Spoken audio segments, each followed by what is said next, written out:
Today, the Senate votes on a defense bill worth $1.1 trillion, and buried inside it is a provision that should worry everyone who cares about American sovereignty.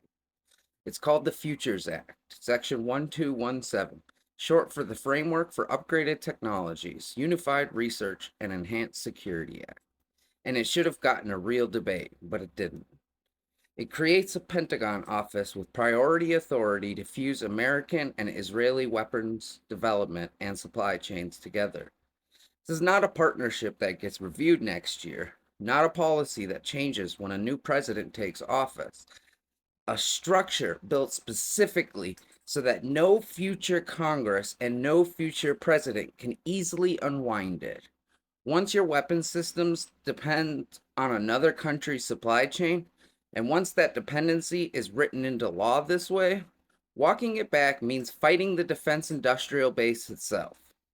That's not cooperation. That's a surrender of sovereignty over what America builds and who controls it. This bill is moving today.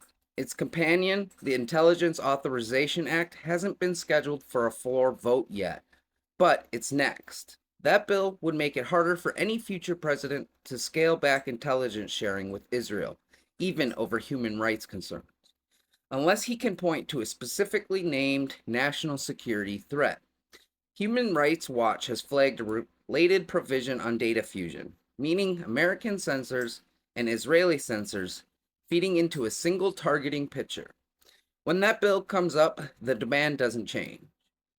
Here's what makes this so reckless. Weeks before this vote, the Pentagon's own Defense Intelligence Agency quietly raised its counterintelligence threat rating on Israel to critical, its highest possible level, citing aggressive Israeli efforts to spy on senior U.S. officials handling the Iran war.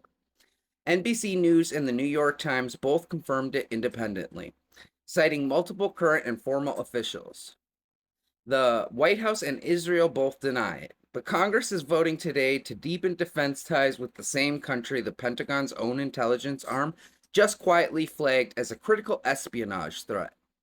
This isn't hypothetical. It's already happening.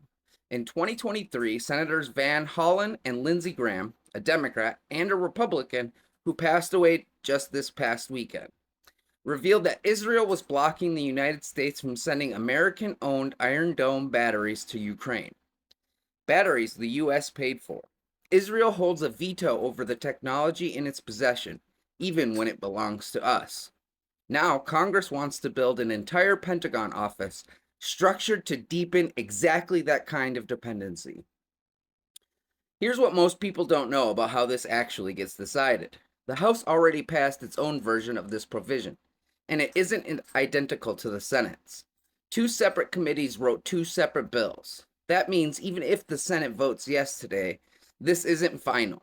A small group of negotiators from both chambers will meet behind closed doors to merge the two versions into one bill. That conference committee is where this actually gets locked in. And it happens with almost no cameras and no public attention. This is not really about Israel as a country or as a people. It's about American sovereignty, plain and simple. Whether Congress should permanently entangle America's own military technology with any foreign nations in a way that strips future Congresses of the power to change course. Article 1 gives Congress the power over war and over the military. This provision quietly signs part of that power away. Call your senators today. Tell them to vote no on the NDAA to protect American sovereignty over its own military. If your senator is a Republican, tell them to vote no, and remind them that Susan Collins of Maine and Lisa Murkowski of Alaska have already proven twice this year that they'll break from Trump when they believe Congress is giving away a power it has a duty to protect. That's the same instinct this vote needs, and it's aimed at a different target. If your senator is a Democrat, tell them to vote no, and that a party claiming to defend congressional oversight cannot vote to give part of it away. I'm calling on Democrats and Republicans to unify across the aisle and to reject this. Not as parties, but as Americans who believe Congress should not marry our military to a foreign government. Call today. And call again when the Intelligence Authorization Act comes up. And once again, when this goes to conference, because that's when it actually gets settled. Because without our voices, Congress is recklessly courting a grave error.